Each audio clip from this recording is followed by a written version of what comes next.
Muitos grandes especialistas na área de educação afirmam que o método mais eficiente para aprender consiste em ensinar para outras pessoas. Entretanto, existe um método muito mais eficaz do que esse. Se você quer saber qual é esse método, fique conosco até o final.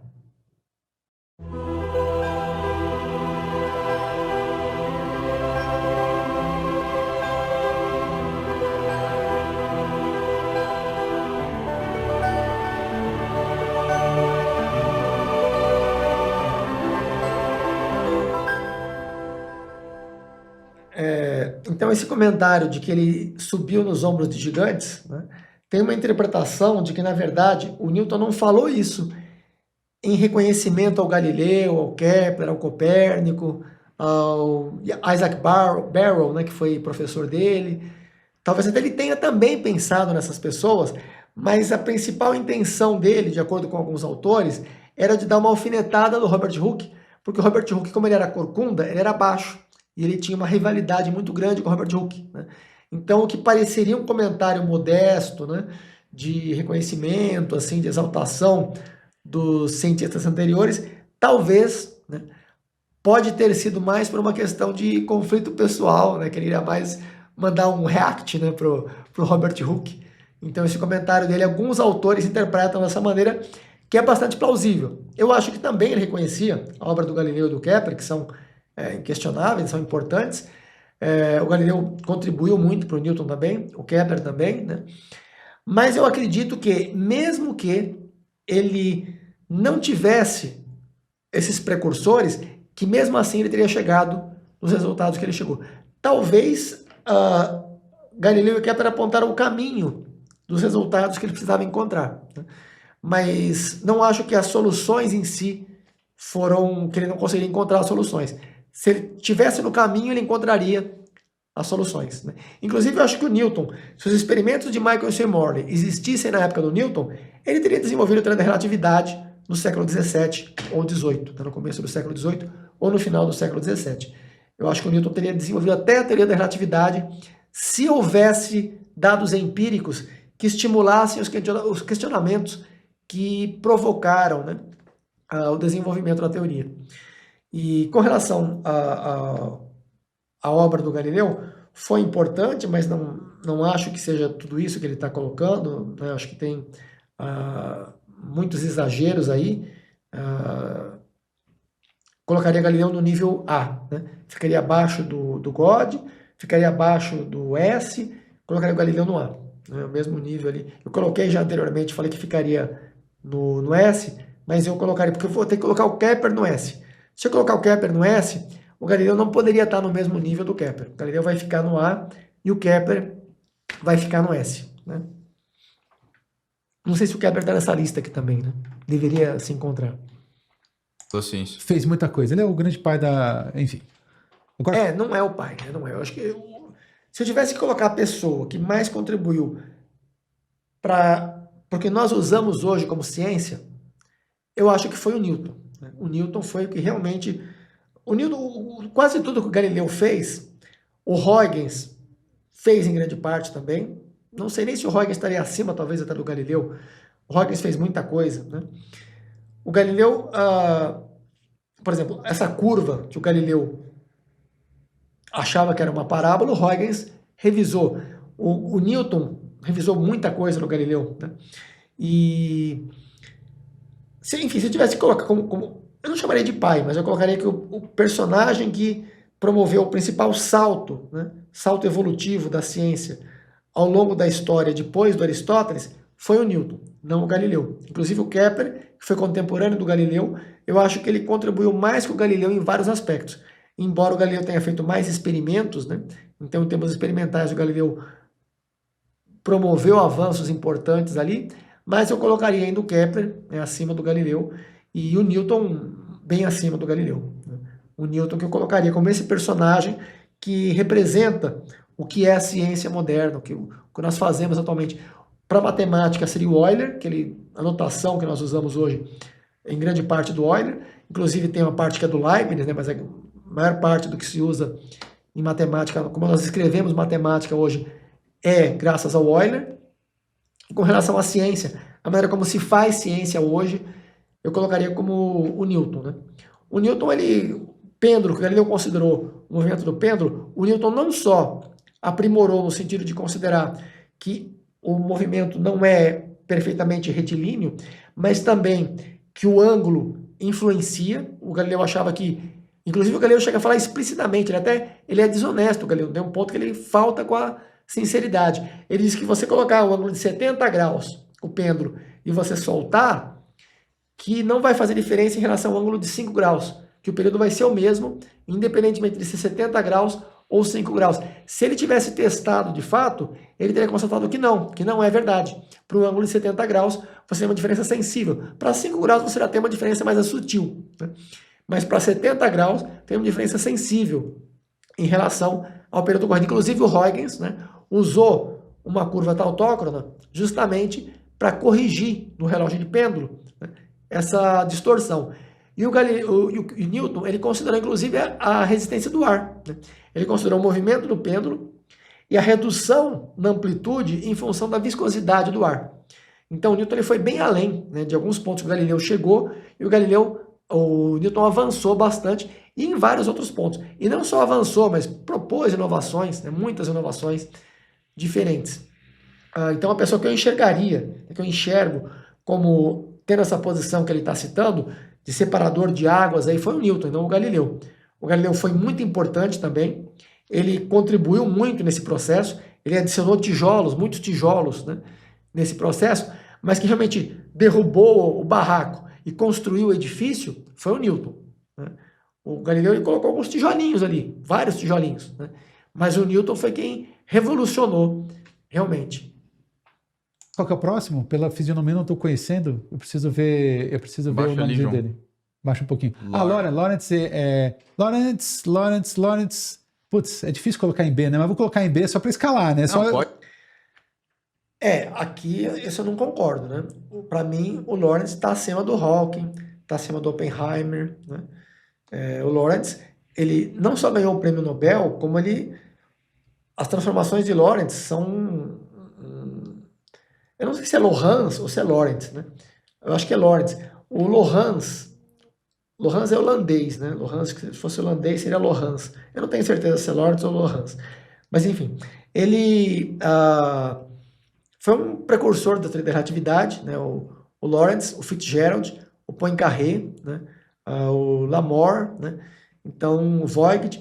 Algumas pessoas que tiveram contribuições fundamentais no desenvolvimento da teoria da relatividade antes do Einstein foram principalmente o Lorentz e o Poincaré. E ele ganhou inclusive um prêmio Nobel, né? Então, não acho que ele ficaria abaixo do Hawking. O Hawking, por exemplo, não ganhou um prêmio Nobel.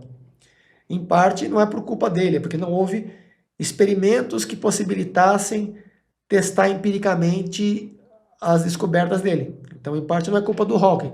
Talvez daqui a 200 anos, daqui a 100 anos, sejam feitas descobertas que mostrem que a radiação de Hawking realmente, né, é um fenômeno do nosso universo senciente. Mas, por enquanto, não tem uma verificação empírica. Então, o Hawking, em parte, não recebeu o prêmio, não por culpa dele, mas porque ainda não houve uma confirmação, uma corroboração.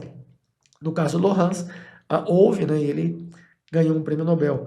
Então, não conheço muito da obra além da parte da relatividade, eu não conheço outras contribuições do Lorentz. Tem o outro Lorentz, que tem outro ator de Lorentz, né, não sei se é Lorentz ou se é Lawrence, né, que não tem esse T aí, é Lawrence sem o T, que é do atrator de Lawrence, que é importante para a teoria do caos, que é importante para várias finalidades, né, para estudos de sistemas dinâmicos, que não sei porque eu citei o Lorentz, só porque são duas pessoas, são nomes parecidos, mas são pessoas diferentes. Não sei porque eu citei o Lorentz. Mas esse aqui é o Lawrence, vamos chamar esse aqui de Lawrence, o outro de Lorentz. Não conheço muita coisa da obra do Lawrence, mas o atrator de Lorentz é outra, não é o mesmo, são dois Lorentz, né, diferentes. Um é com T, outro é sem T. Esse é com T. Esse é o Lawrence, outro é Lorentz, ou Lorentz. Eu não conheço muito da obra dele, mas pelo fato de ele ter ganhado um prêmio Nobel e só com base nas contribuições da teoria da relatividade, tem inclusive uma métrica, né? tem a métrica de Lorentz, que é parecida, não é parecida, mas ela tem umas propriedades semelhantes à da métrica de Frenchet, né? Que é usada em estatística para algumas finalidades. Você tem a métrica de Minkowski, né? Tem a métrica de Lorentz, que é parecida também, todas são parecidas com a euclidiana, né? A de Minkowski você tem uma assinatura menos, mais, né? Enquanto a de Lorentz você tem mais. Mas é também uma das contribuições dele. Não conheço muita coisa dele, além disso, mas é um personagem importante, ganhou um prêmio Nobel, teve um papel importante no desenvolvimento da teoria da relatividade especial, né? Então eu colocaria ele ali, né, no nível, no S, né? Não tenho certeza se é no S.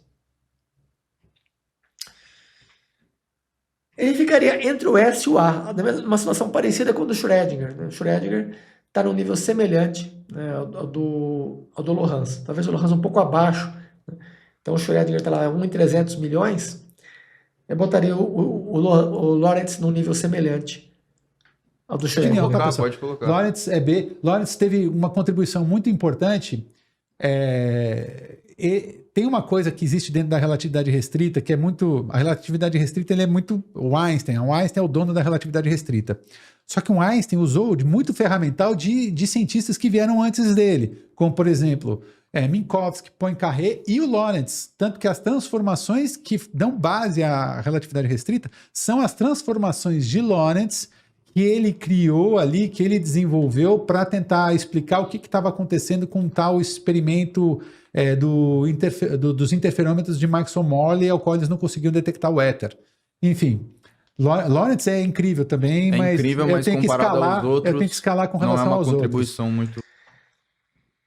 Então, porque o que o Lorentz e o Poincaré fizeram, somando a obra dos dois, é quase igual ao que o Einstein fez. A diferença básica, né? Tem mais de uma diferença. Uma das diferenças é que no caso do Einstein, ele não utiliza o éter, tanto o Lorentz quanto o Poincaré, né? Todos os anteriores, né? O Maxwell, etc., eles consideravam a existência do éter. A luz não precisava de um meio de propagação, ela não podia se propagar no vácuo, então tinha que ter, né, o éter como meio de propagação. Então todos eles consideravam o éter, e o Einstein, quando ele eliminou o éter, ele juntamente com o éter substituiu a ideia de referencial absoluto, porque o éter representava meio com referencial absoluto. E o Einstein substituiu pela inexistência de referenciais privilegiados. Todos os referenciais, né, nenhum referencial seria privilegiado. E esse é um dos, não é exatamente um postulado, né? Tem dois postulados na teoria da relatividade, e inclusive um deles trata um ponto interessante com relação à velocidade bidirecional da luz, né? Que não é explícito, mas depois eu posso gravar um vídeo sobre isso, que é um tema muito interessante também. Mas com relação a essa parte da contribuição do Lorentz, o Lorentz mais o Poincaré fizeram praticamente toda a parte matemática, né? Não a parte conceitual. O Einstein, os principais diferenciais da teoria da relatividade do Einstein em relação a do Lorentz e do Poincaré foi conceitual, né? Os postulados do Einstein são diferentes.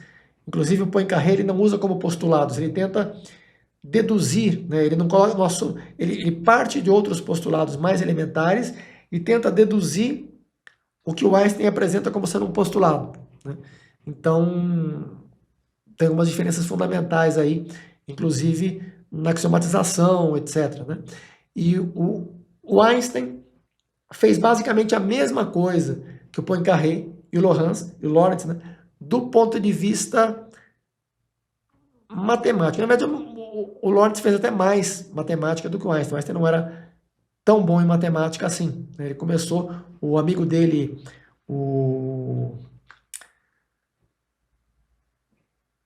começa com G, não me recordo o nome dele, mas o amigo do Einstein que recomendou, né, que o Einstein estudasse tensores, quando ele estava evoluindo da relatividade especial para geral, e também o próprio Minkowski, que foi professor do Einstein, né, que recomendou que o Einstein usasse uma métrica com assinatura menos mais mais mais, em vez de mais mais mais mais.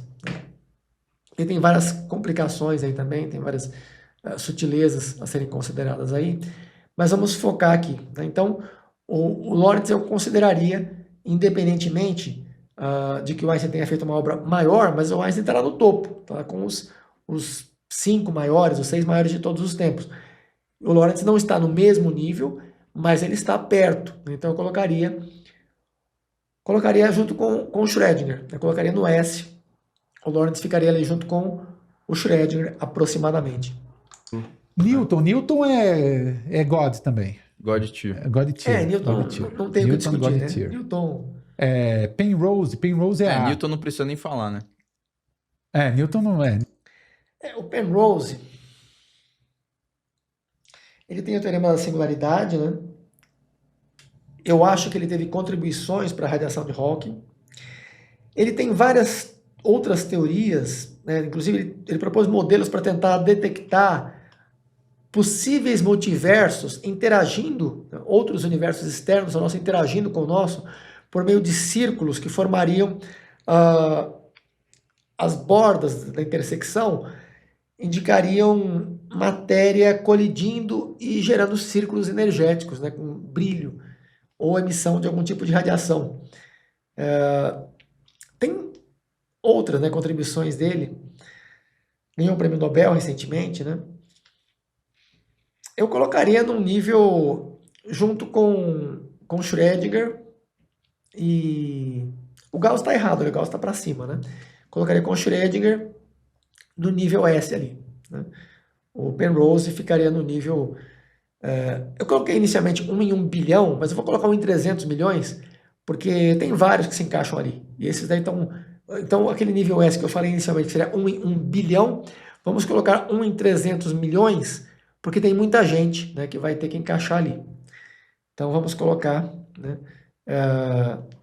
Penrose vai para lá, vai para o nível S. Newton é verdade. Newton, vamos lá. Newton aos, sei lá, aos 21 anos, ou até um pouco antes. O Newton nasceu em 1642 e começou a produzir em 1664, quando o período da peste, né, 64, 65, 66, ele já estava produzindo as ideias dele, embora os textos, né, as notações dele sejam a partir de 66, quando ele estava com 24 anos, mas as ideias acho que já estavam florescendo aos 21, 22, acho que ele tem razão. E ele nasceu em dezembro de 42, então ele estava realmente, em 64 ele estava com 21, né? Acho que ele tem razão, é 21 mesmo. 21 anos ele estava começando já com as ideias, né? O cara criou cálculo diferencial integral, o cara criou toda a mecânica ao qual nós... Esse cálculo diferencial integral, né? O Arquimedes já tinha o método da exaustão, Eudoxo, né? Antes do Arquimedes, Eudoxo já tinha o método da exaustão, que era um precursor, mas só que não era um método geral, como Newton desenvolveu. E com relação à derivada, o Fermat já tinha, né, método para calcular a curva tangente. Tem um árabe, não me recordo o nome dele, não me recordo, que já tinha um método para calcular a derivada lá pelo século XII, século XIII, né? Então já havia método, só que não era métodos gerais como Newton e Leibniz desenvolveram, né? O próprio professor do Newton, Isaac Barrow, né, deu contribuições importantes também. Eu acho que o Fermat, o crédito da ideia da derivada, eu acho que talvez caiba ao Fermat, né? O Fermat acho que foi que entendeu como fazer para calcular a derivada. E o Arquimedes, o Eudoxo, antes do Arquimedes, o método da exaustão, que seria muito parecido com o cálculo integral.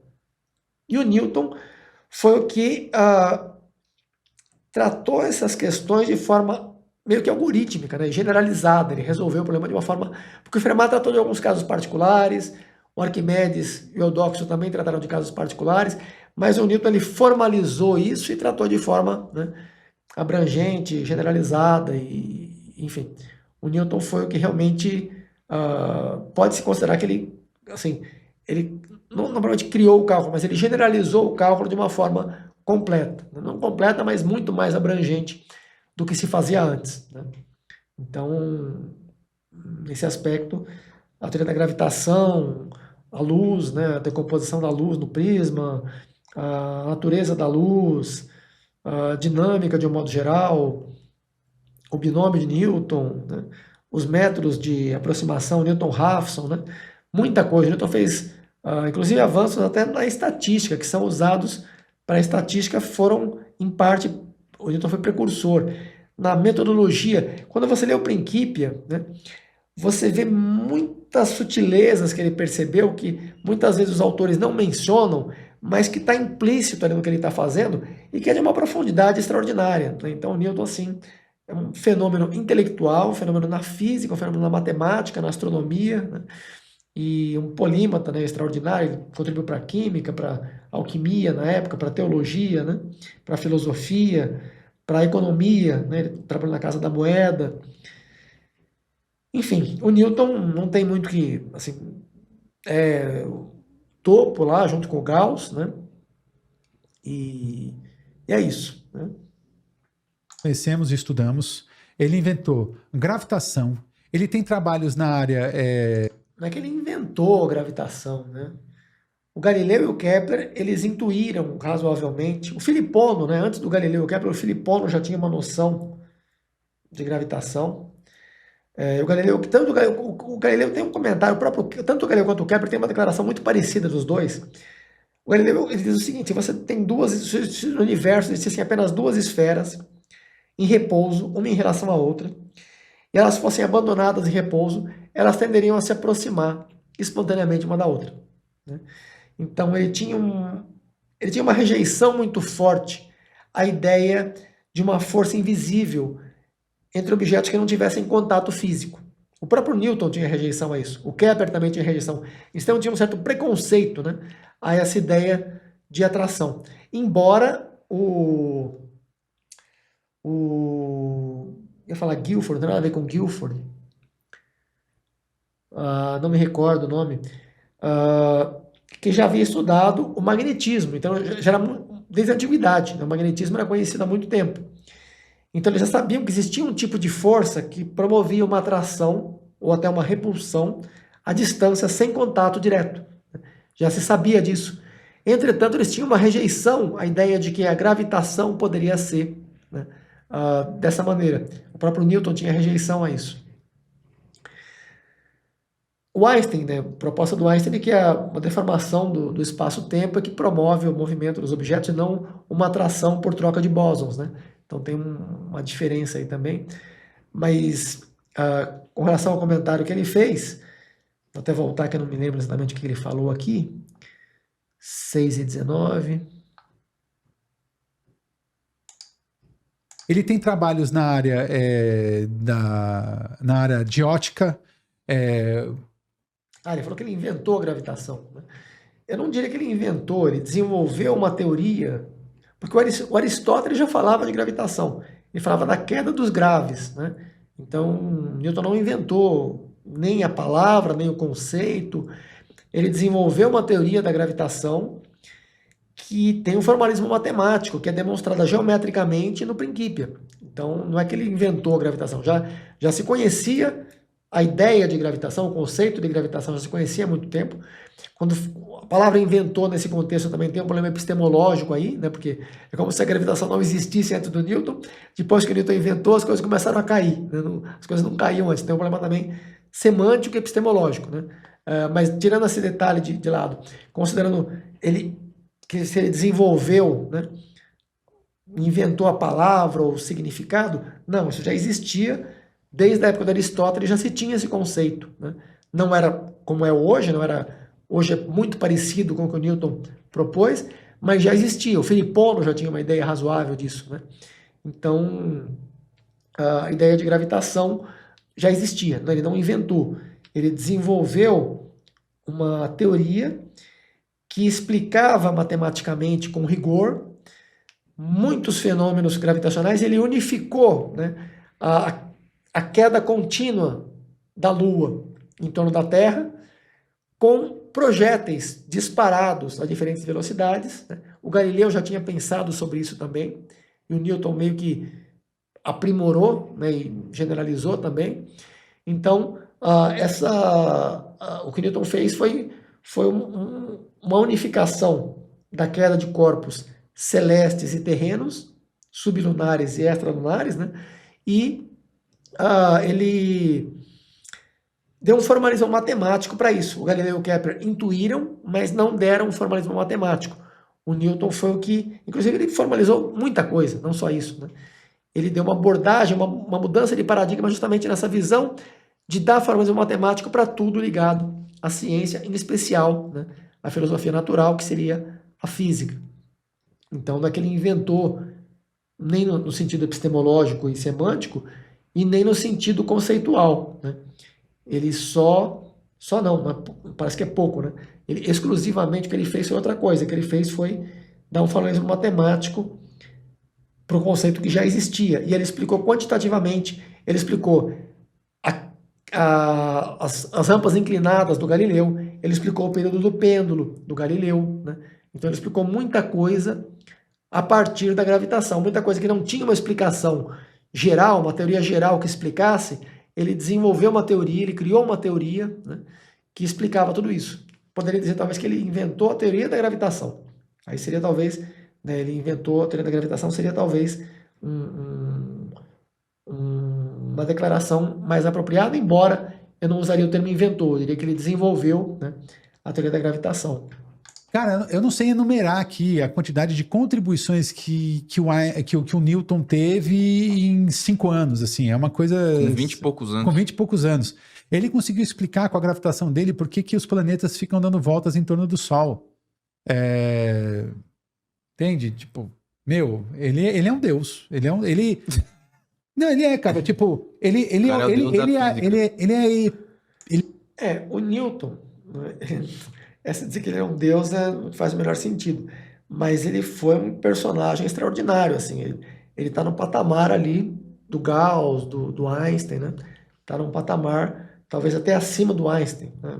Depende tem épocas que eu acho que o Newton tá, quando eu estou lendo alguma coisa do Einstein, eu acho que o Einstein está acima, quando eu estou lendo alguma coisa do Newton, eu acho que o Newton está acima, quando eu não estou lendo nenhum dos dois, geralmente eu me recordo de coisas que colocam o Newton por cima, mas por uma margem estreita ali, né? Newton e Einstein próximos, né? E, enfim. Ele é uma epifania. Porque existe mais um cara que existe o antes e depois dele. Ele é por si uma epifania, tá? É um cara que é difícil, talvez a pessoa mais inteligente e mais incrível que viveu na nossa... Eu concordo, ele é um fortíssimo candidato, muitas vezes, às vezes eu acho que é o Leonardo, às vezes eu acho que é o Newton, poucas vezes eu achei que fosse o Gauss, mas o Gauss também é um candidato muito forte. Algumas vezes, o Arquimedes, eu acho que nenhuma vez eu cheguei a imaginar o Arquimedes como o mais inteligente de todos, mas um dos 5 ou 6 mais inteligentes, sim, né? Os que eu colocaria assim como fortíssimos candidatos entre os primeiros, primeiro da lista, são o Leonardo da Vinci, o Newton, o Einstein, o Gauss, Aristóteles e Arquimedes. Assim, Euler, muito perto desse grupo, mas acho que não entraria nesse grupo. Mas são esses que eu colocaria, né, geralmente ali no topo. Então eu concordo que o Newton, não exatamente que ele seria necessariamente o primeiro, mas é um dos mais fortes candidatos, né? Esses daí são os fortíssimos candidatos para estar entre os primeiros de mais inteligente, de maior físico, de maior matemático, né? Maior matemático eu colocaria o Gauss, mas o Newton é um concorrente muito forte, né? Maior físico, o Newton talvez tenha sido o maior físico de todos os tempos, né? Se ele não for, ele está muito perto ali, o Einstein está, né, perto ali também. Então, eu colocaria o Newton, concordo com você, também um dos mais inteligentes, seguramente um dos 5, talvez o mais inteligente, né, da história da humanidade. Essa esfera aqui. Você acha? Mais que Leonardo da Vinci, mais que Einstein? Mais que Einstein, mais que Leonardo da Vinci. Eu já não diria com tanta convicção assim, né? Eu diria que ele está muito próximo ali, né? O Newton tem no Guia dos Apodílicos, volume 2, Tem uma análise que eu faço da obra do Leonardo, que muita gente tem uma visão do Leonardo como um pintor e não sabe quase nada do que ele fez. Apitou aqui. Porque tem muita gente que pensa no Leonardo como um pintor, né? E não conhece a obra dele em diversas outras áreas. Inclusive, construções. Ele inventou, por exemplo, paraquedas, tanque de guerra, catapultas, diversos tipos de catapultas, escafandro, várias máquinas voadoras, né? Foi um precursor do helicóptero. E, assim, tem muitas contribuições originais. Os conceitos, ele construiu cachorros mecânicos, né? Homens mecânicos, uma armadura que se movia. Tem muita coisa excepcional que o Leonardo construiu numa época que era bastante primitiva, né? Porque construir um helicóptero, inclusive na entrevista no Vilela, eu comento inclusive que na minha visão, o Leonardo foi o inventor do avião, do que eles chamam de mais pesado que o ar, seria mais denso na verdade, né? Mas eles chamam de mais pesado que o ar. O Leonardo foi a pessoa que inventou, ele só não tinha tecnologia na época para conseguir construir, porque quando aconteceu o que eles chamam de invenção, né, que é geralmente atribuído aos irmãos Wright, fora do Brasil, dentro do Brasil eles atribuem a Santos Dumont, tem outros países como Alemanha, França, Romênia, Índia, que eles atribuem a seus respectivos heróis da aviação. Cada país eles têm, naquela época, na mesma época, 1904, 1905, 1906, várias pessoas quase simultaneamente, né? O Vuia, que é o romeno, ele voou antes dos irmãos Wright, mais ou menos uns 6 meses antes dos irmãos Wright, teve uma plateia grande, né? Então ele cumpriu melhor os que, na verdade, voou do Santos Dumont, mas depois dos irmãos Wright. Ele teve uma plateia grande, ele cumpriu melhor os quesitos, tanto do Santos Dumont quanto dos irmãos Wright. Então o Vuia é um forte candidato. Teve um alemão que voou em 1901, né? E teve pessoas que voaram até antes disso. E teve construções de helicópteros que não conseguiam voar por falta de motor com potência suficiente e de materiais leves o suficiente. Então eles já tinham, desde a época do Bernoulli, né, do Daniel Bernoulli, ou Jacob Bernoulli, acho que é Daniel Bernoulli, que ele já tinha uma noção, ele mostrou matematicamente, né, ele provou os princípios da aerodinâmica de por que você tem que fazer a asa com um certo formato para o negócio voar. Então, desde a época do Bernoulli, já se tinha o conceito. Depois que você tem o conceito, fica mais fácil de construir o avião, né? E Leonardo não tinha, ele não conhecia quase nada. O Newton, por exemplo, não tinha a teoria da gravitação, muita coisa do Galileu e do Torricelli sobre barometria, né? Não existiam barômetros na época. Então, o Leonardo, muita coisa, ele intuiu se antecipando a Galileu, a Kepler, a Newton, a Bernoulli, né? A Santos Dumont. Então, muitas pessoas posteriores, os irmãos Wright, né? Então, assim, isso só no caso de uma das invenções dele. Foram várias, né? E a compreensão que ele tinha do mundo é uma coisa excepcional. Então, eu acho que o Leonardo é um fortíssimo candidato, né? Eu coloco o Leonardo assim num patamar próximo e talvez até um pouco acima do Newton. Eu recomendo que leia o Guia dos Apodíticos, volume 2, que tem uma parte que eu trato de algumas das descobertas do Leonardo e faço comparações históricas para que se possa ter uma noção do nível de profundidade e genialidade do Leonardo, que ele costuma ser muito subestimado por muitas pessoas, né? Então, o Leonardo é um fenômeno extraordinário. O Galileu é muito superestimado, o Leonardo é subestimado, né? Então, recomendo que leia o volume 2 do Guia dos Apodíticos, que eu trato dessa questão, e assista a série sobre o Galileu, sobre o julgamento de Galileu, que você vai ter uma noção melhor sobre esse assunto. Com relação a Newton, sem dúvida, né? Tá lá no topo, junto com o rapaz que questionou muito bem, né? Se mais do que Leonardo da Vinci, que eu acho que realmente o Leonardo fica num patamar ali, né, bem equilibrado com o Newton, e às vezes eu considero o Leonardo para cima, às vezes o Newton para cima, às vezes o Einstein para cima, depende muito, né? Até o Aristóteles também, que é um candidato muito forte também, o Gauss, né, também.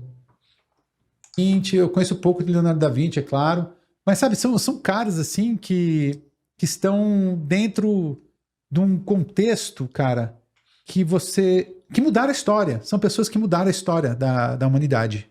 Essa é a verdade. Então, essa questão do impacto, né, Porque se você considera o impacto do Darwin, o Darwin tem um impacto grande. Mas, intelectualmente, a obra do Darwin não é tão extraordinária. O impacto dele foi por vários motivos combinados.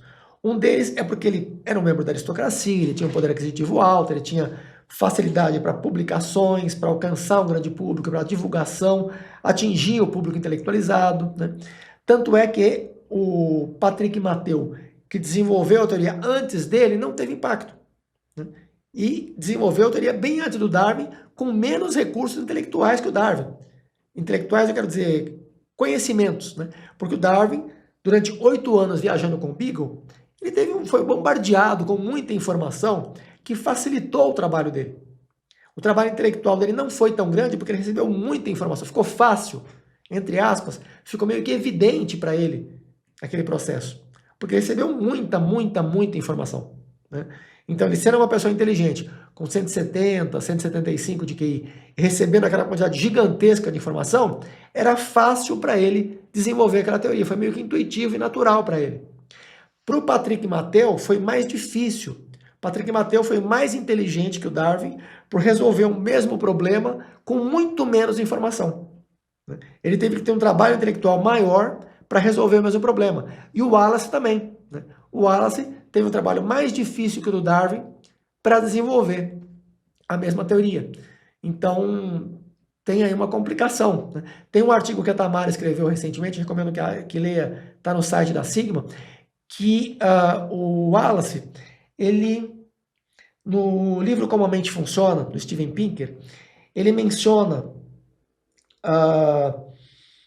eu não me recordo os detalhes, leia o artigo do site da Sigma, que a Tamara escreveu, que é muito interessante, sobre o Wallace, que ele começou com a sua teoria evolutiva, e depois ele contestou se a evolução seria possível, se seria correta. E tem várias complicações, porque naquela época, eu não vou cortar o que está na hora, não vou contar o artigo. Leia o artigo, né? Que é um artigo que discute aspectos muito... Porque o Wallace, ele começou... O Steven Pinker, inclusive, ele fala errado, né? Ele fala que o Wallace desenvolveu a teoria da evolução e que depois ele se tornou criacionista. Eu não sei se ele se tornou realmente criacionista, mas ele renunciou à tese de que a teoria da evolução era uma explicação adequada para a diversidade de animais que existem, né? Então o Wallace, que foi considerado como um dos coautores da teoria da evolução, embora o Darwin leve os créditos principais, o Wallace fica como um deuteragonista, né? E o Patrick Mathieu foi meio que esquecido, embora o Darwin reconheça no próprio livro Origem das Espécies, na 3ª edição, ele menciona, né, o Patrick Mathieu como o verdadeiro autor da teoria, mas, né, as pessoas não citam o Patrick Mathieu. E o Wallace é menos lembrado, mas é mais do que, né, o Patrick Mathieu. Então, quando temos com relação ao impacto, o impacto da teoria da evolução foi gigantesco, né? A teoria do Darwin teve uma revolução muito grande. Só que intelectualmente não foi uma coisa brilhante, foi uma coisa, especialmente para o volume de informações que ele teve acesso, foi mais ou menos até natural, né? Então, assim, outras pessoas com menos informações do que ele chegaram a conclusões praticamente iguais, né? Estruturalmente iguais às conclusões que ele chegou. Então, não acho que é um critério adequado, né, com base no impacto em si, sem considerar a dificuldade dos trabalhos envolvidos. Então, por exemplo, o Newton foram trabalhos excepcionais, né? Só que o Leonardo ele não teve impactos tão grandes porque ele viveu 500 anos antes do que ele deveria. Ele viveu numa época, o Sagan comenta justamente isso, o Sagan fala que o Leonardo estava preso no século XV, com ideias 500 anos à frente do tempo dele, né?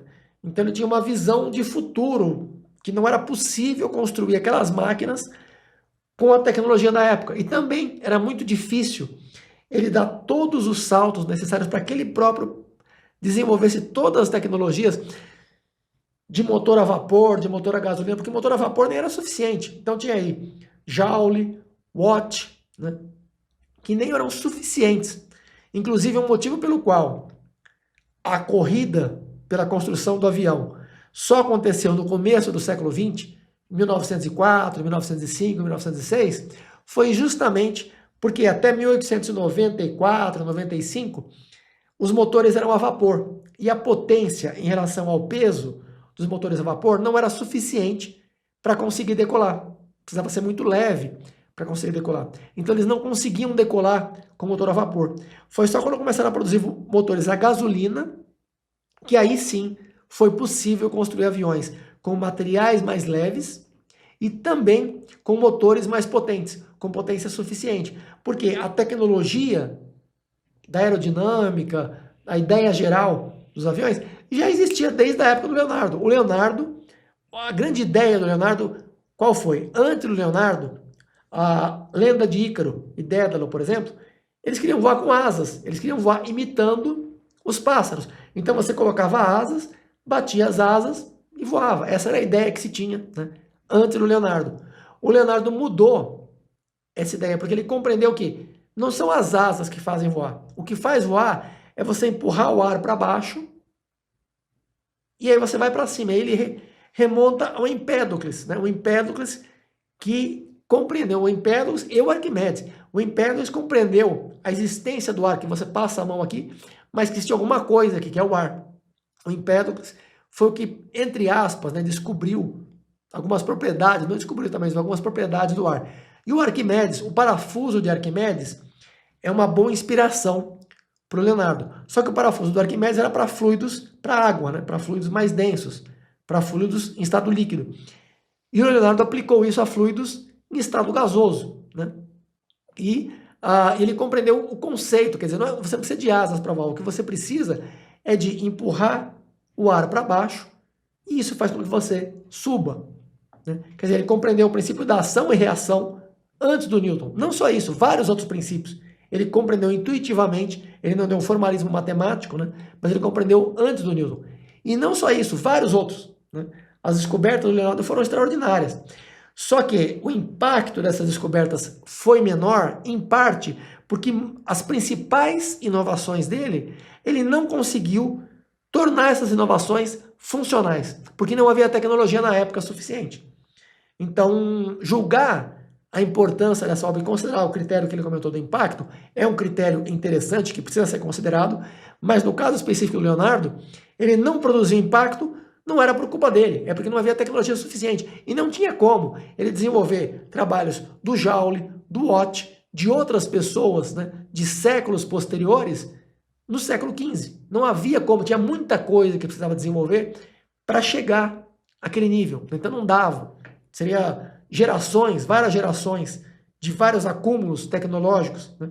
Então não era possível para ele fazer. Então, acho muito difícil realmente julgar, no caso específico do Leonardo, com base no impacto. O impacto não foi tão grande quanto do Newton, mas porque ele estava à frente, muito à frente do tempo dele, né? A existência deles fez toda a diferença. E, enfim, então...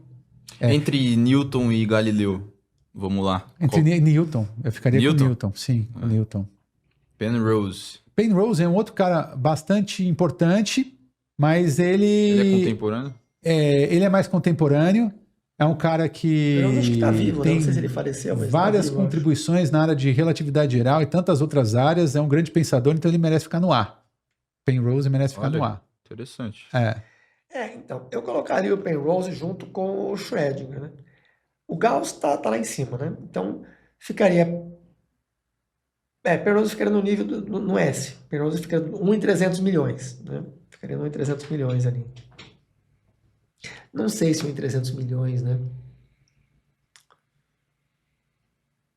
1 em 300 milhões. 1 em 100 milhões, né? 1 em 100 milhões. Ele ficaria...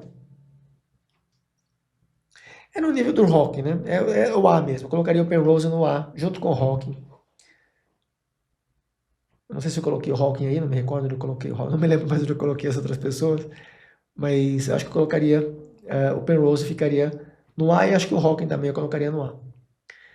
Oppenheimer, que eu não sei se ficaria no A ou no B, né? Acho que ficaria no A mesmo. Thomas Young, cara, também tem que ficar no A, porque foi ele que descobriu. O Thomas Young, eu não sei se foi tão importante. Ele fez o experimento da dupla fenda em 1801, né? 1801 foi um ano que foi descoberto o asteroide Ceres também, pelo Piazzi. 1º de janeiro, né? 1º de janeiro de 1801, primeiro dia do século XIX, que o Piazzi descobriu Ceres. E foi o ano que o Thomas Young fez o experimento da dupla fenda, se eu não me engano, foi 1801. Acho que foi 1801. Só que ele não fez a parte da mecânica quântica, da interpretação de onda-partícula. O Thomas Young não fez essa interpretação, né? O Thomas Young só interpretou que a luz era uma onda. Porque o Newton, na época do Newton, se interpretava como sendo partícula. O Newton tem vários argumentos, né? Tinha discussão entre Newton, Descartes, Huygens, né, sobre se a luz era uma onda ou uma partícula. E na época do Newton, acabou prevalecendo a visão do Newton, que era de que a luz era constituída por partículas, corpúsculos, né, que eles chamavam de corpúsculos. E o Thomas Young fez o experimento da dupla fenda e concluiu que a luz era uma onda, né? Então, só que ele não concluiu que era uma onda e uma partícula. Isso foi no século XX só, né? Então, até o ponto do Thomas Young, ele não fez um trabalho revolucionário, assim. Era uma pessoa inteligente, importante, mas até onde eu sei, né, eu não colocaria num nível tão alto. Eu colocaria...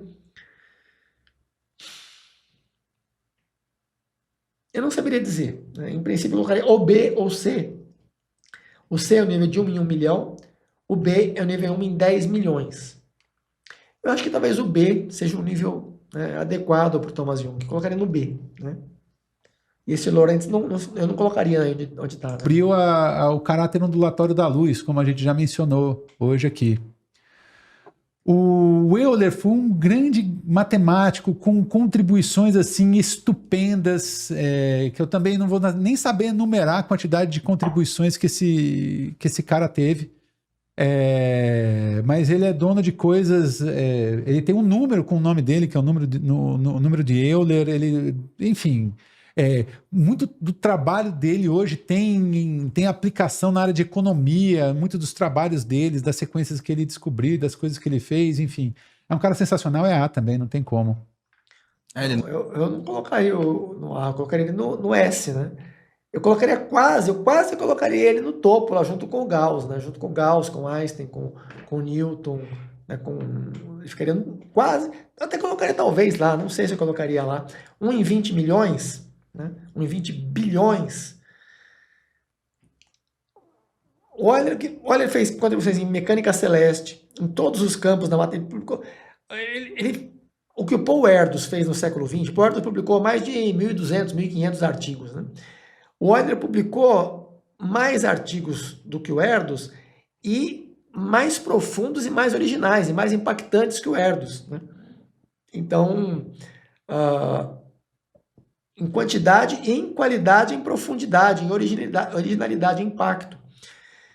Tem muitas coisas, aquela ponte, né, aquele problema das pontes, né, que é um problema dos grafos, ele praticamente criou a teoria dos grafos, né, o campo novo da matemática.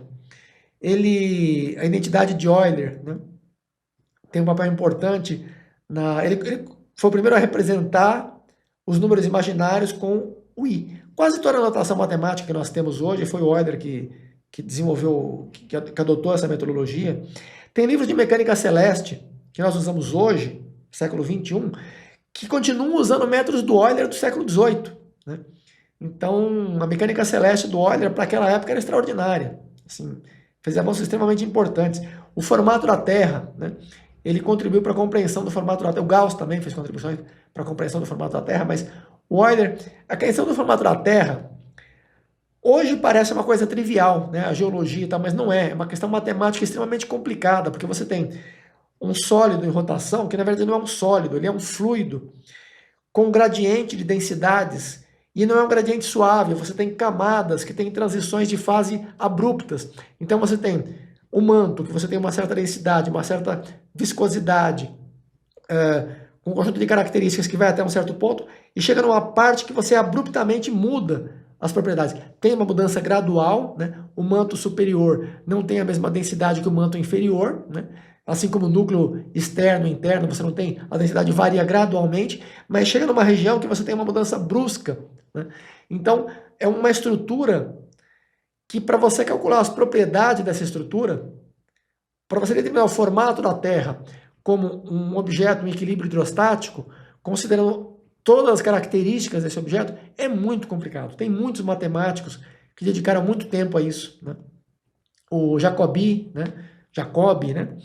O Gauss, o Riemann, o Poincaré, né? Muitos dos maiores matemáticos da história tentaram determinar o formato da Terra. O Gauss, né? O Euler, tentaram determinar o formato da Terra. Então não é um problema trivial. Parece, o formato da Terra é uma coisa básica. Não, é uma coisa extremamente complicada. Desde os tempos do Newton, que essa questão é tratada como um problema central. Inclusive o Poincaré desenvolveu a teoria do conceito de bifurcação, né, o conceito de sistemas dinâmicos, começou com as análises do Poincaré sobre o formato da Terra. Os estudos do Poincaré relacionados ao formato da Terra, do equilíbrio, né, de um sistema em rotação e equilíbrio, foram que levaram ao Poincaré a deduzir o que ele gerou como novo campo da matemática, que é os sistemas dinâmicos. Então, assim, o estudo do formato da Terra é extremamente importante na história da matemática, da física e da ciência de um modo geral. No volume 3 ou 2 do Guia dos Apodídicos, eu trato com bastante detalhes dessa questão. Tem umas 50 páginas, né, só sobre essa questão que é extremamente interessante e complexa, né? E o Euler foi uma das pessoas que trabalhou sobre essa questão. E sobre várias questões, né? Ele falou o número de Euler, tem o número de Euler e tem a constante de Euler, né? Tem o número de Euler, na verdade, é o número de Neper, né? O número de Neper, que eles chamam de número de Euler, que é 2.718, 28, 18, 28, 459, 045, etc, né? E tem a constante de Euler, que é 0.577, e eu não me lembro os números decimais, mas que é a constante de Euler, que aparece na função gama, por exemplo, né? E tem muitas contribuições do Euler em vários campos diferentes, da matemática, da física, da astronomia. O Euler foi um polímata, né, extraordinário, que está quase ali no nível do Gauss, né? O Euler foi um fenômeno da matemática e também da física. Então, A é pouco para o Euler. O Euler ficaria ali no S, né? Na minha opinião. O Euler, esse Schrödinger, né, na análise dele, está superestimado aqui. O Schrödinger foi brilhante, mas assim, o Euler para mim está bem assim. O Euler ficaria talvez no primeiro grupo lá. Eu colocaria o Euler junto com o Gauss lá. Vou ser generoso com o Euler. Ele ficaria ali, não é generoso, estou sendo justo, né? Justo, generoso, combinado. O Euler ficaria entre os 6, 7 primeiros ali, né? Junto com Newton, Leonardo da Vinci, Arquimedes, Aristóteles, Gauss, Einstein e Euler, né? Ficariam seriam os 7 ali maiores de todos os tempos, né? O Euler ficaria nessa lista aí. Não merece um S? Hã? Não merece um S, você acha? Não, desculpa, é S. É S. Então tá bom. S. Nossa, viajei, desculpa, é verdade. É S. Euler é S. Perdão, nossa. O Einstein é God tier. O louco não vai no C, não? O quê? O Einstein não vai... Esse comentário desse rapaz, eu não sei se ele tá fazendo piada, né? Se ele tá brincando, ou se ele tá realmente falando sério que o Einstein deveria ir no C. Porque tem as teorias da conspiração. Você vai no site de terraplanista, tem alguns terraplanistas que falam bobagem sobre tudo, inclusive sobre o Einstein, né? E falam que o Einstein é uma fraude, que o Einstein era obtuso, que o Einstein roubou os trabalhos do Poincaré, e usam inclusive comentários do César Lattes xingando o Einstein, né, dizendo que o Einstein era uma besta quadrada, e que na verdade tem um vídeo também que eu comento sobre essa, tem um vídeo de 5 horas que eu comento sobre o César Lattes e coloco a situação da maneira verdadeira, né, porque tem muito exagero favorável ao César Lattes e tem acusações ridículas de terraplanistas contra o Einstein. O Einstein, um dos maiores gênios da história, não tem o menor cabimento colocar o Einstein como o C, né? Mas provavelmente ele viu isso em algum site de terraplanista, já vi em alguns sites que falam isso. Tem terraplanistas que são pessoas inteligentes, pessoas cultas, pessoas de bom caráter, mas que têm uma posição de terraplanista. Eu não tenho nada contra essas pessoas. Mas tem outras pessoas que são, né, não tem nem o que comentar dessas pessoas, que elas não têm capacidade de analisar, ficam xingando, ofendendo Einstein, Newton, Galileu, né, E qualquer pessoa que mostra que eles estão errados, como eles não têm subsídios intelectuais, né, dialéticos, para mostrar, para tentar defender as maluquices que eles acreditam, eles acabam apelando para todo tipo de ofensa pessoal, né? E acusando o Einstein, por exemplo, falam que o Tesla xingava o Einstein. O Tesla realmente ele faz alguns comentários sobre o Einstein, né, meio distorcidos, e o Einstein faz até piada com isso, né? O Tesla foi um grande gênio, sem dúvida, não tanto quanto o Einstein, né? E eles colocam o Tesla como se fosse lá em cima, e o Einstein eles colocam lá para baixo, né? Então, tem umas bizarrices aí, né? E o Einstein realmente, concordo plenamente, o Einstein está lá em cima, né? O Einstein está junto com os maiores de todos os tempos. O Galileu colocaria para baixo, né? Mas o Einstein realmente está ali. E o Gauss também colocaria para cima. E o Euler, com um pouco assim de condescendência, colocaria o Euler também ali. Pro C? O Einstein? É? Não. Ô, louco, pô. Hã? O Einstein, cara. O Einstein é o Então o rapaz, ele está muito contaminado. Ele viu provavelmente algum site de terraplanista que coloca o Einstein como sendo propaganda, né? Propaganda judaica, sei lá qual absurdo que ele viu, mas provavelmente são sites de terraplanista, porque tem vários sites de terraplanistas que xingam, falam que o Einstein era picareta, que o Einstein era charlatão, que o Einstein era burro.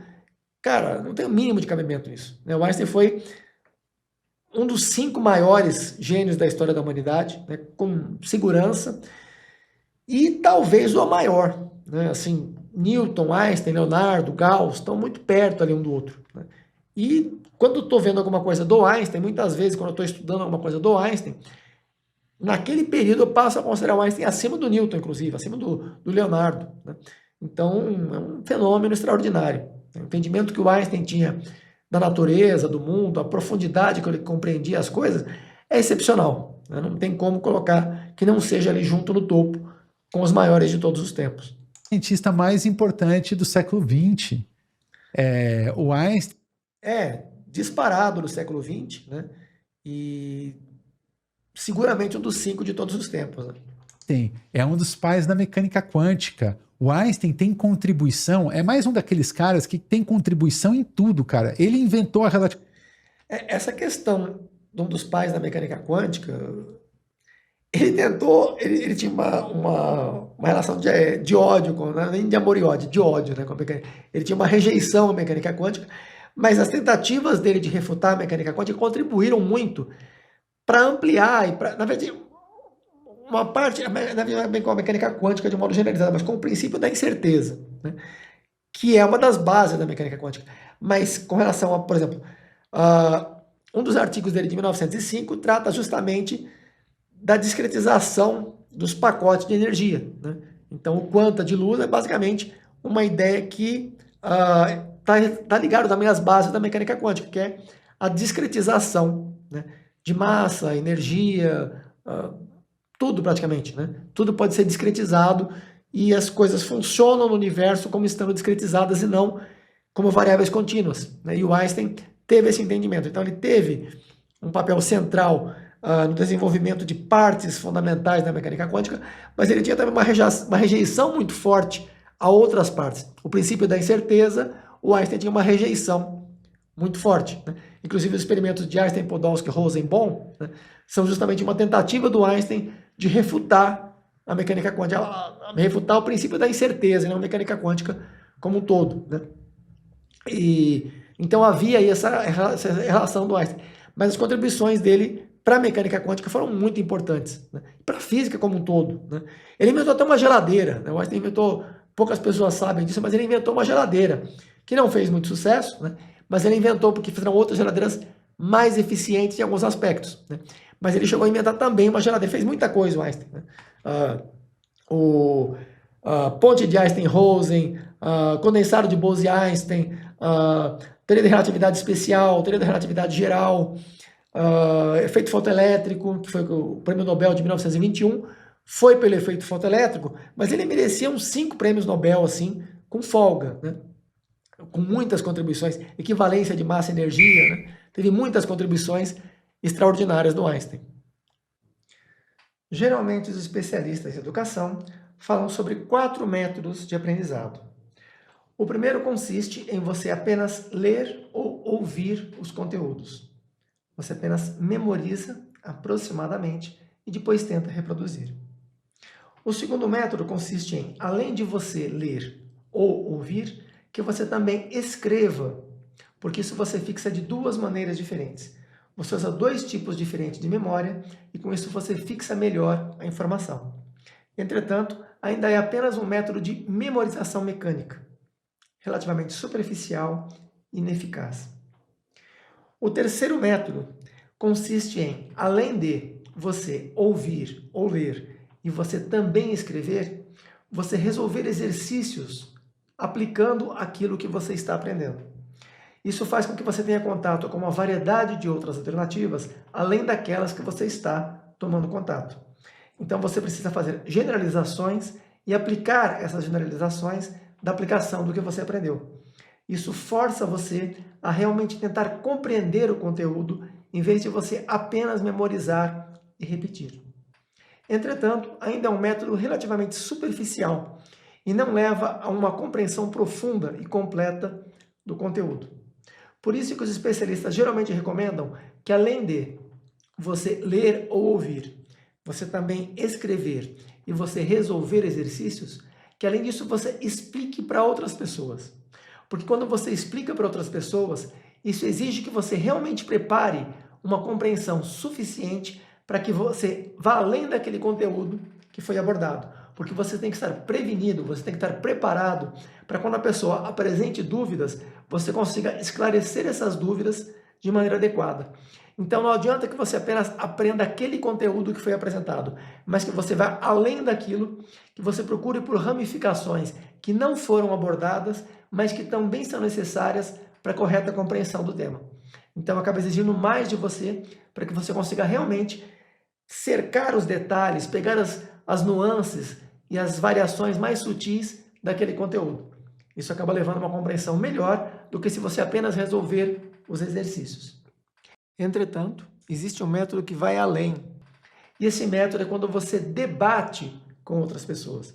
Porque quando você apenas estuda para ensinar para outras pessoas, você absorve aquilo de maneira acrítica, como se aquilo fosse verdadeiro e você tivesse que repassar aquilo sem uma análise crítica. Em que medida aquilo é uma boa representação da realidade? Em que medida aquilo é consistente? Em que medida aquilo é coerente?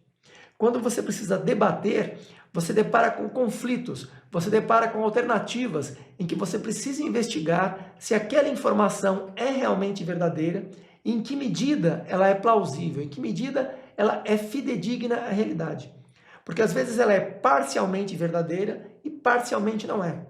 Ou ela é verdadeira com uma certa probabilidade de verdade, entre outras possibilidades. Por isso que quando você é levado a debater aquilo que você aprende, aquilo que você deveria supostamente aprender, mas que muitas vezes as pessoas não aprendem, porque na escola não se faz isso, quando você é levado a debater sobre aquele tema, você é confrontado com posições diferentes das suas. E isso leva a uma investigação muito mais profunda e muito mais correta. Isso impede, por exemplo, que você seja enganado por políticos, por religiosos fanáticos, por vendedores de produtos, por uma grande variedade de pessoas que tentam se aproveitar da ingenuidade e da condescendência das pessoas, que tentam explorar essa característica, essa fragilidade das pessoas. E se você está preparado, você cria uma blindagem e você pode permitir ou não, se você analisa que aquele produto é interessante realmente para você, que aquela informação é realmente verdadeira e útil, se ela tem alta probabilidade de ser benéfica, se ela tem alta probabilidade de ser compatível com seus objetivos, com seus anseios, e aí você vai investigar em que proporção interessa ou não aceitar uma parte ou completa ou nada daquela informação que lhe é apresentada. Não apenas da informação, mas do conhecimento. O conhecimento é uma informação mais estruturada. Você praticamente é estimulado a compreender com um nível de profundidade que ultrapassa as aparências. Você tem que atravessar aquela camada superficial, aquela casca que é apresentada. Os publicitários, os vendedores, os religiosos, os políticos, eles jogam uma casca superficial de aparência, e se você engole aquilo como verdade, você já está completamente dominado, você está completamente manipulado. Você tem que ter a capacidade de penetrar além daquela casca e enxergar o que está algumas camadas à frente. Isso sim permite que você realmente compreenda o que está acontecendo.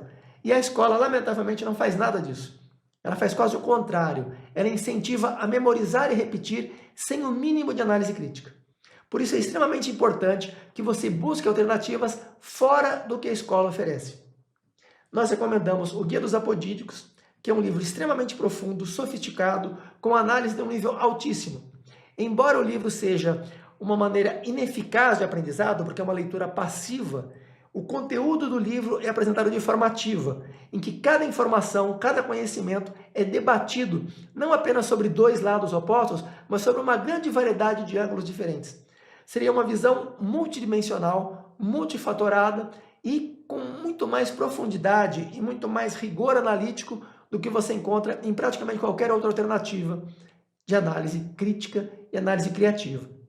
Você estimula o seu pensamento crítico, a sua profundidade de análise, a sua criatividade e uma grande variedade de outras características que deveriam ser cultivadas e estimuladas na escola, mas que lamentavelmente não são. Elas já foram estimuladas muitos séculos atrás, na Idade Média era estimulado dessa maneira, a prática nas universidades medievais promovia debates entre os alunos debatiam entre si, e isso levava os alunos a ter uma visão muito mais desenvolvida do que se tem hoje em pleno século XXI. O ensino atual é muito inferior ao ensino medieval em praticamente todos os aspectos relevantes. É um absurdo o nível a que nós chegamos com a educação. E, infelizmente, a tendência é de que isso piore cada vez mais. No Brasil, infelizmente, não há instituições que tenham um padrão de qualidade aceitável. A USP é muito boa, o ITA é muito bom. São bons no sentido técnico, de você memorizar e repetir fórmulas, memorizar e repetir algoritmos, memorizar e repetir métodos de aplicação, mas não no sentido de estimular a criatividade, a análise crítica, a compreensão profunda do que está além das aparências. Por exemplo, tem um vídeo que eu analisei sobre o caso recente das disputas entre Israel e o Irã, com a intervenção dos Estados Unidos, em que eu fiz algumas previsões que eram muito melhores, muito mais convenientes para os dois lados do que na maneira como seguiu. Eles tomaram decisões que foram menos eficazes para todos eles. Outros países tomaram decisões que não foram as mais apropriadas, não foram as mais seguras, chegaram a colocar em risco a segurança mundial e não havia necessidade disso. Eles poderiam ter alcançado os seus objetivos sem que houvesse necessidade de colocar em risco o planeta inteiro, não só a humanidade, mas toda a vida no planeta. Talvez com exceção de alguns tardígrafos, de alguns animais muito mais resistentes à radiação, a altos níveis de radiação. Baratas, pouquíssimos animais simples, organismos simples, que seriam capazes de resistir ao nível elevado de radiação. Mas os animais mais complexos, os mamíferos, praticamente todos os primatas e os humanos, seriam extintos se houvesse uma guerra nuclear. E chegaram próximos, talvez uns 5% de probabilidade, de 1 a 5% de probabilidade de que estourasse realmente uma guerra mundial. Graças a Deus não aconteceu, mas infelizmente chegou próximo em parte por decisões inacuradas, ineficazes de alguns chefes de Estado. Inclusive o Benjamin Netanyahu, que é um dos presidentes mais inteligentes do mundo, talvez o mais inteligente do mundo, com 180 de QI, apesar disso, o Benjamin Netanyahu também não tomou as melhores decisões. Talvez ele tenha tomado decisões melhores do que outros chefes de Estado, mas não foram as melhores possíveis. O único caso anterior recente que chegou mais próximo do que isso foi em 1962, a crise dos mísseis cubanos, que chegou próximo também de uma guerra mundial, com uma probabilidade que foi estimada na época de 10 a 25%. No caso atual, foi de cerca de 5 a 10% em alguns momentos e depois rapidamente caiu para menos de 1%, depois dos acordos que foram feitos, depois quando o Irã tentou retaliar os Estados Unidos e não teve sucesso, ficou mais ou menos estabelecido que não havia ali um risco substancial. Já estava mais ou menos controlada a situação, embora ainda tenha um certo risco latente, mas reduziu bastante em relação ao que estava alguns dias atrás. Esse tipo de situação, nesse caso específico, seria de uma guerra mundial, mas tem muitas questões do cotidiano que acontecem coisas parecidas, em que você acaba sendo exposto a situações que você tem que tomar uma decisão correta, pessoal, profissional, financeira, acadêmica, e muitas vezes as pessoas deixam de tomar as melhores decisões simplesmente por falta de preparo, porque ao longo da vida, nem na escola, nem em casa e nem nos ambientes de amizades, de família, etc., elas não foram treinadas para isso, elas não foram incentivadas, estimuladas para que soubessem reagir em situações desse tipo. No Guia dos Apodíticos você encontra uma larga variedade de situações nas quais muitas questões científicas, filosóficas, sociais, econômicas são analisadas com um nível de profundidade altíssimo, um dos mais altos que você pode encontrar em praticamente qualquer obra de qualquer gênero. O Guia dos Apodíticos, volume 1, estará disponível gratuitamente, justamente para que todas as pessoas tenham acesso e possam se desenvolver intelectualmente. Para que todas as pessoas que tenham realmente interesse, que queiram evoluir intelectualmente, socialmente, profissionalmente, economicamente, tenham essa possibilidade sem custo. Você pode encontrar mais informações sobre o Guia dos Apodíticos no nosso website, da sigmasociety.net, e pode encontrar também no canal do Miqueias. Ele analisou o volume 1 e o volume 2 do nosso guia. O Miqueias, ele é finalista na Olimpíada Brasileira da Matemática. Ele teve uma menção honrosa na Olimpíada Brasileira da Matemática. Recomendo que veja a análise do Miqueias, que é de um nível bastante alto e que mostra muitos detalhes, muitas informações interessantes, curiosas e principalmente úteis que estão presentes no Guia dos Apodíticos. Além do Guia dos Apodíticos, uma outra maneira que você tem de exercitar a sua inteligência, de evoluir intelectualmente, de compreender melhor o mundo, de desenvolver sua capacidade crítica, é justamente assistindo aos nossos vídeos, mas não apenas assistindo passivamente. Quando você chega no final do vídeo, você procura fazer comentários com base nos conteúdos que você viu ao longo do vídeo, colocando suas opiniões e seus pontos de vista, para que outras pessoas possam contrapor as suas opiniões e isso produz um debate. Você pode usar o nosso espaço nos comentários para que você possa fazer debates sobre os temas que são apresentados no vídeo. Isso permite que você tenha uma grande variedade de opiniões diferentes da sua e você possa defender os seus pontos de vista com diferentes argumentos. Você vai enfrentar alguns opositores que muitas vezes não sabem muito bem o que estão dizendo, que não vão acrescentar nada, isso é comum no mundo real, e também vai encontrar opositores do mais alto nível intelectual. Tem várias pessoas que assistem nosso canal que são professores universitários, que são campeões olímpicos da matemática, da física, da química, da astronomia, da ciência da computação, da Olimpíada Canguru, de muitas modalidades diferentes e que desenvolvem argumentos de um nível altíssimo, que vão geralmente contribuir para que você revise as suas opiniões e aprimore as suas opiniões. Então é extremamente interessante que você não apenas assista ao vídeo. Quando você vai assistindo, vai fazendo anotações, aquilo que você acha interessante, que você tem uma opinião a respeito, ou uma crítica, um elogio, ou uma análise, ou uma opinião que seja interessante, você vai fazendo anotações. Quando chega no final do vídeo, você apresenta as suas opiniões para que outras pessoas que também assistiram ao vídeo possam dar as opiniões delas, que possam ou confrontar com as suas, ou concordar com as suas, ou levar a um afunilamento de análise. Porque mesmo que as pessoas concordem na opinião, muitas vezes, quando elas dão uma opinião com um certo comentário e outra acrescenta com alguma sutileza que a primeira não havia percebido, elas podem manter a opinião, mas com um enriquecimento de compreensão, com um aprimoramento, com uma elevação de nível de compreensão e de profundidade de análise. Então, mesmo que haja uma concordância, ainda assim se vai afunilando para uma compreensão mais correta daquele tema, mais profunda e com maior probabilidade de ser uma boa representação da realidade. Quando eu digo para você dar uma opinião, não é comentários do tipo, ele traduziu bean como se fosse feijão. Bean, na verdade, não é feijão em inglês. Isso é um comentário completamente inútil, completamente irrelevante e não acrescenta nada. Não é esse tipo de comentário que vai fazer com que você desenvolva sua capacidade intelectual. Você tem que procurar informações que tenham uma estrutura complexa. Por exemplo, a questão de quem seria o lutador com maior probabilidade de sucesso, o Mike Tyson ou Jake Paul. Não é uma questão muito filosófica, muito profunda, mas tem muitas complicações por trás, porque você tem que considerar uma grande variedade de informações e julgar e ponderar essas informações para tentar estimar quais são as mais relevantes e como se pode chegar a um resultado. Por exemplo, na minha análise, a análise inteira que eu fiz praticamente foi correta, mas a minha conclusão foi errada. Eu superestimei o Mike Tyson, porém, toda a análise que eu fiz sobre o que aconteceria se tal coisa acontecesse, como ele deveria proceder, como cada um deles deveria reagir. Toda a análise foi correta, exceto a conclusão final, que eu imaginava que o Mike Tyson fosse o favorito, que ele iria vencer, e na verdade ele acabou perdendo. Mas estava um nível bastante equilibrado, né? Eu estimava 55% a 45% de probabilidade, talvez 60% a 40%. Então estavam níveis bastante próximos, né? Não havia ali uma diferença significativa.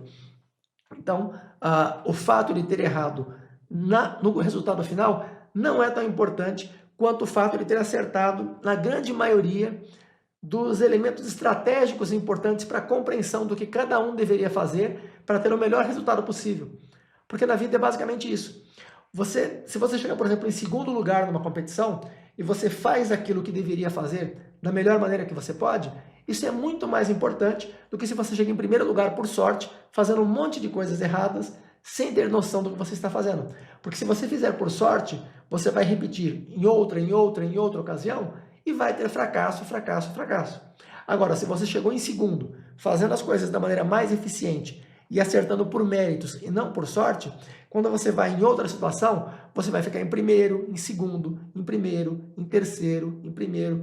Em várias outras ocasiões, você vai manter um nível alto de resultados. Você pode não ficar em primeiro todas as vezes, mas você vai manter um alto nível de performance. Ao passo que, se você tiver ganho por sorte, fazendo tudo errado e acertou apenas por sorte, você vai em outra competição, você vai acabar se dando muito mal, vai ficar abaixo da média, não vai nem ficar entre os primeiros classificados. Então, é muito mais importante a metodologia, a compreensão, saber o que você está fazendo, tomar boas decisões, do que você alcançar necessariamente um resultado positivo no final. Porque você pode não alcançar numa vez, mas você faz 2, 3, 4, 5, 10 tentativas, a grande maioria dessas tentativas vão lhe render bons resultados. Ao passo que se você faz por sorte, obviamente, a grande maioria, dependendo do número de concorrentes, você vai se sair mal. Então, esse é um outro ponto importante. Quando você analisa o vídeo, procure encontrar elementos no vídeo que são complexos, que são difíceis de serem analisados e procure se aprofundar nesses elementos. Você coloca a sua opinião, você levanta a peteca, joga a peteca e outras pessoas vão entrar e vão participar e vão mobilizar o assunto e vão levar a um nível de compreensão muito mais elevado do que se tivesse simplesmente assistido passivamente ao vídeo. Portanto, faça isso e depois de 2 meses, 3 meses, em algumas semanas você já vai começar a sentir diferença na sua maneira de pensar sobre o mundo, especialmente se você ler o Guia dos Apodídicos, se você ler o IMCH e outros dos meus livros. O livro da Tamara também é altamente recomendável, que é a Idiosincrasias de um Gênio. Para essa questão de refletir sobre o mundo, inclusive as análises que a própria Tamara também faz no Guia dos Apodídicos, na introdução, na apresentação, é muito interessante que você leia com o máximo de atenção todas as partes do livro. Quando você encontra uma palavra que você não conhece, faça uma pesquisa, procure compreender aquilo que você está lendo. Em vez de você passar os olhos e ler rapidamente, engolindo tudo atropeladamente, sem refletir sobre o que você está lendo, procure ler com o máximo de atenção, lentamente, pausadamente, leia uma parte, compreenda aquilo que você leu, faça a digestão daquilo que você leu, faça a assimilação daquele conteúdo, aí você passa para a etapa seguinte, pense criticamente sobre o que você leu. Isso sim vai permitir que você realmente absorva o conteúdo e muito mais do que o conteúdo. O método de análise é muito mais importante que o conteúdo. O conteúdo são apenas informações e conhecimentos. O método de análise é uma heurística extremamente poderosa que você vai usar em muitas outras situações diferentes daquelas que são abordadas no livro. O livro ele tem apenas exemplos de como você aplica essas heurísticas. Como você deve tratar uma grande variedade de outras situações diferentes daquelas que estão no livro, baseada na metodologia que você observou no livro. Então, para que você possa realmente desfrutar desses conteúdos, aprimorar sua capacidade de análise, expandir sua visão sobre o mundo, penetrar com profundidade na análise de qualquer situação, evitar ser enganado por políticos, por religiosos, por vendedores, por praticamente todo tipo de pessoa que explora a ingenuidade, que explora a falta de discernimento das pessoas, para que você possa se proteger contra essas pessoas, é extremamente importante que você pense, que você analise criticamente. Tem muitos sites que ensinam truques psicológicos. Truques psicológicos não valem quase nada. Eles tratam de um caso muito específico em que você memoriza e aplica sem entender o que você está fazendo. Você nem sabe por que está fazendo aquilo. Isso pode ajudar mais ou menos em algumas situações. É como uma formulinha matemática que você não entende as bases, os fundamentos daquela fórmula, você memoriza e aplica. Funciona? Funciona em algumas situações. Só que você não consegue generalizar para uma grande variedade de outras situações além daquela que foi estudada. Então, se você só memoriza o truque e aplica, você não consegue identificar outros casos nos quais aquele mesmo tipo de heurística, aquele mesmo tipo de método também poderia ser aplicado com sucesso. Agora, quando você compreende realmente o método, aí você consegue facilmente identificar todas as situações nas quais ele pode ser aplicado e mais do que isso, e mesmo em situações nas quais aquele método não seja aplicável, você consegue combinar diferentes métodos, reunindo esses métodos e desenvolvendo métodos novos para lidar com questões inéditas que não se aplica a nenhum dos métodos que você aprendeu, mas que você desenvolveu a capacidade de combinar métodos para aplicar em diferentes situações. Então, isso é extremamente poderoso e traz uma grande variedade de benefícios. Tem um dos vídeos que eu estou analisando um vídeo do Derek, que é um PhD em física, mas que ele está analisando o significado de QI. E ele mostra muitas situações nas quais a inteligência tem uma grande variedade de aplicações. Resultados acadêmicos, resultados financeiros, resultados sociais, resultados para a saúde, sucesso numa grande variedade de situações, estão essas situações relacionadas com a inteligência.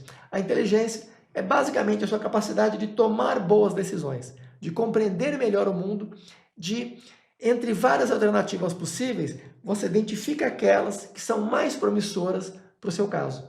A inteligência é justamente a capacidade de você saber fazer escolhas mais promissoras, com maior probabilidade de sucesso, com menor risco, você gerenciar todas as situações, minimizando os perigos e maximizando as chances de sucesso.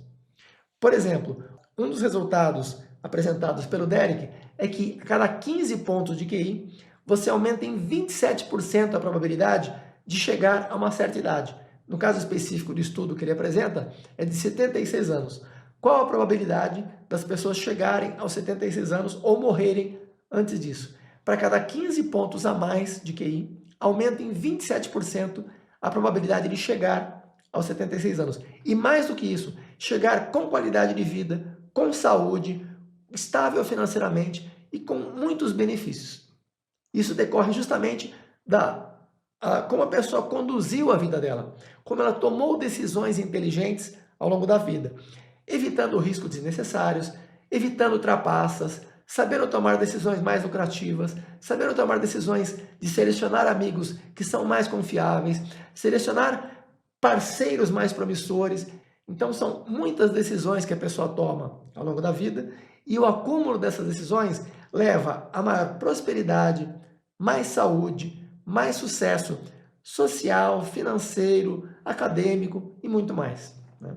Então, esse vídeo do Derek, eu recomendo que assista ao vídeo inteiro dele e que assista a análise que eu fiz do vídeo dele no nosso canal. Por enquanto já tem 2 episódios que nós já gravamos, tem o terceiro que nós vamos colocar em breve, né? Ao todo são mais, acho que são 8 episódios, 8 ou 9 episódios no total, que nós analisamos o vídeo dele. O vídeo dele é só um, né? Tem um só.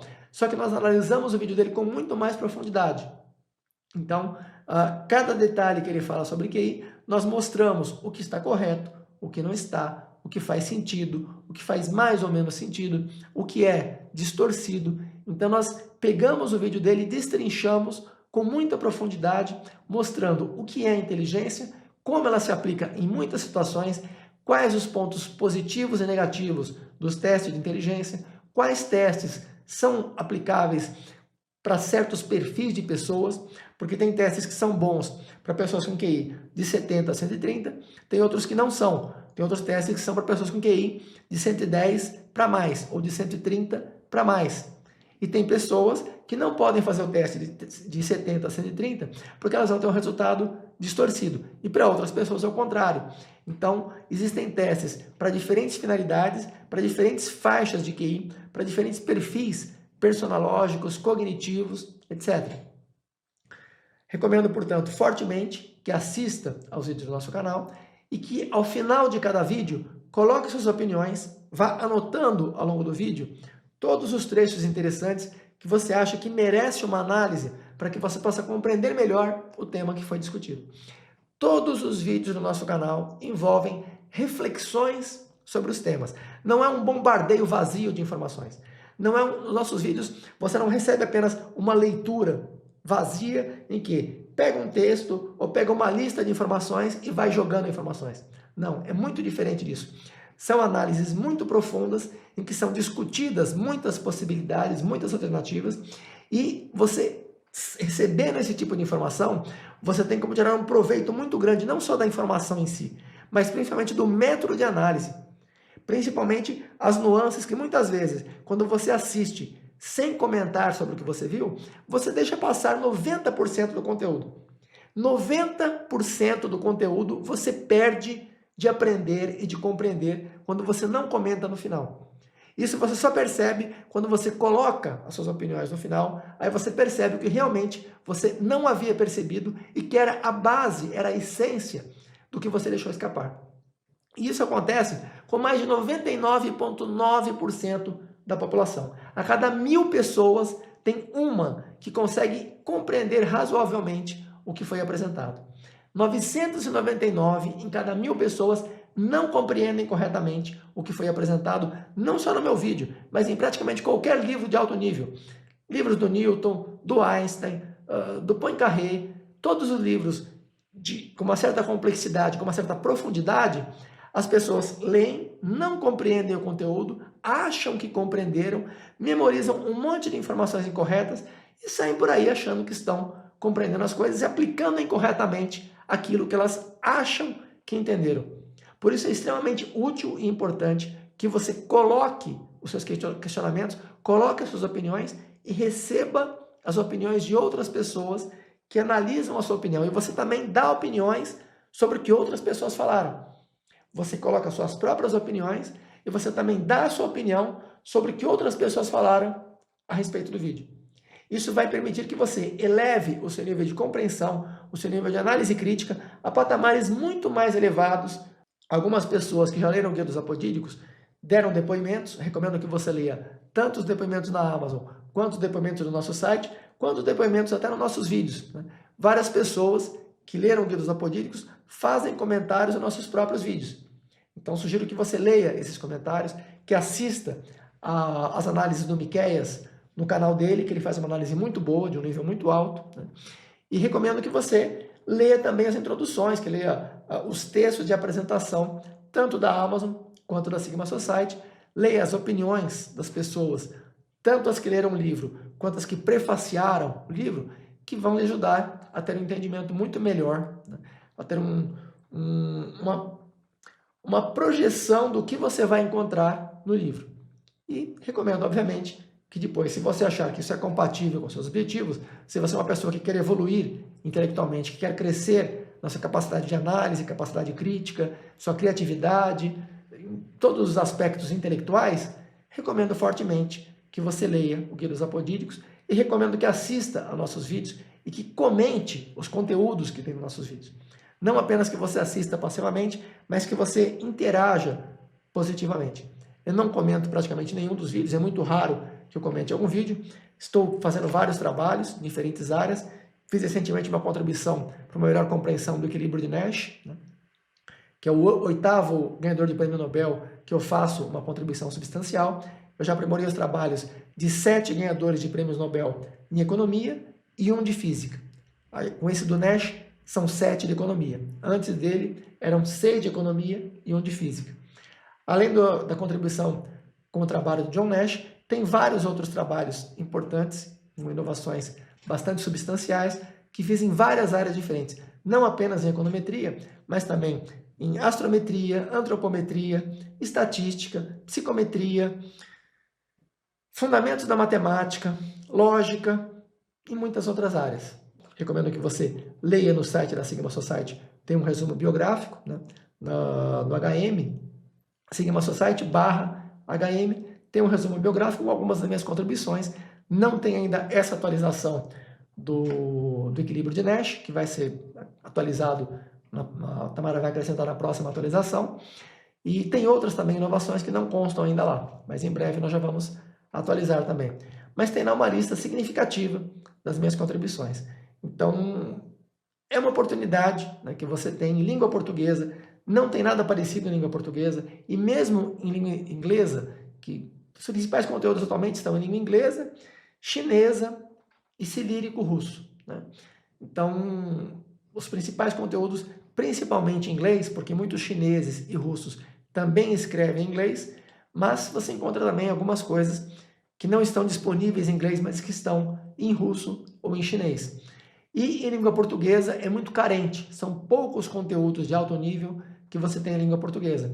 E nesse caso você tem conteúdos de nível top mundial disponível no seu idioma nativo. Inclusive, vamos começar a fazer traduções para o inglês para disponibilizar também para pessoas, né? Tem várias pessoas já que pediram para que fizesse isso. Tem um amigo da Noruega, um amigo da Suécia, um amigo da Dinamarca, o Andrew Hiles, acho que é dos Estados Unidos, tem do Reino Unido, tem da Finlândia. Várias pessoas já solicitaram que fosse feita a tradução para os seus respectivos idiomas e vamos colocar em inglês, não para todos os outros idiomas por enquanto, mas vamos gradualmente, né? Espanhol também já solicitaram. Então vamos colocando inicialmente em inglês e depois que tivermos colocado todos os conteúdos em inglês, vamos colocar também em outros idiomas, né? Vamos fazer com dublagem, talvez clonando minha voz, não tenho certeza ainda se vamos clonar a minha voz, e vamos ver como é que vai ficar esse conteúdo. Esperamos que vocês desfrutem e vamos começar agora o nosso vídeo. Vamos todas as vezes colocar essa introdução. Quem já tiver assistido pode pular, obviamente, mas vamos acrescentar essa introdução em todos os próximos vídeos, porque ela é extremamente importante. Porque se a pessoa apenas assiste ao vídeo sem interagir, ela não desfruta a oportunidade que ela tem de evoluir intelectualmente em muitos graus, né? Então, vamos acrescentar esse vídeo justamente para estimular as pessoas para que elas possam desfrutar melhor o conteúdo que está disponível nos nossos vídeos. E também, é claro, convido todos vocês para curtir os nossos vídeos, para compartilhar o nosso canal, para trazer mais pessoas para que também possam evoluir intelectualmente e possam fazer o nosso canal crescer cada vez mais, para que tenhamos incentivo para fazer cada vez mais conteúdos de alto nível, para que vocês possam desfrutar. Obrigado a todos pela atenção e até breve, se Deus quiser.